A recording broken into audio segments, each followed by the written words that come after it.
So మీరు చాలా బాగా మాట్లాడుతున్నారు. ఇంకో విషయం ఏంటంటే ఇప్పుడు నేను అడిగేది కూడా మీరు నిజాలు చెప్పాలి, అసలు ఆ ఫీలింగ్ ఎట్లా ఉండే మీకు అనేది. సో అంటే మన పేరెంట్స్కి ఎట్లా అంటే వాళ్ళ కొడుకులు కానీ అంటే బిడ్డలు, వాళ్ళకి పుట్టిన బిడ్డలు ఒక పొజిషన్లో ఉండాలి అనేది ఒకటి ఆలోచిస్తారు, కొడుకుకు పెళ్ళి చేయాలి అనేది ఒకటి ఆలోచిస్తారు. సో పెళ్ళి విషయానికి వస్తే అసలు ఏం జరిగింది ఏంటి అనేది నాకు కావాలి. అంటే సింపుల్ అన్న.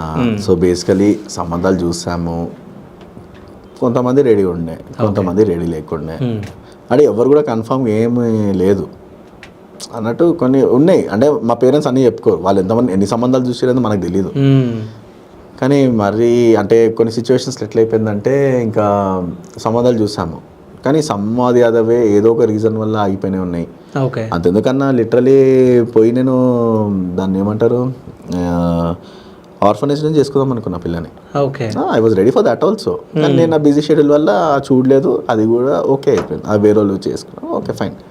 అది not a rejection of something. అంటే పేరెంట్స్ కోసం పెళ్ళి అనేది ఇంపార్టెంట్. నా ఈ లైఫ్లో ఎవరికైనా తోడు అనేది కావాలి, ఎప్పటికైనా సరే, ఇప్పుడు కాకపోయినా 30 సంవత్సరాలు 40 సంవత్సరాలు కావాలి.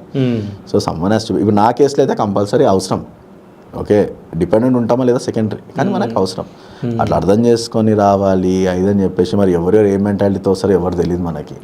చాలా క్వశ్చన్స్ ఉండే, చాలా బాధలు ఉన్నాయి. మా అమ్మకైతే ఏడుపు ఏ అన్న నేను ఎవరో ఒకరు వస్తారు why you are trying your best.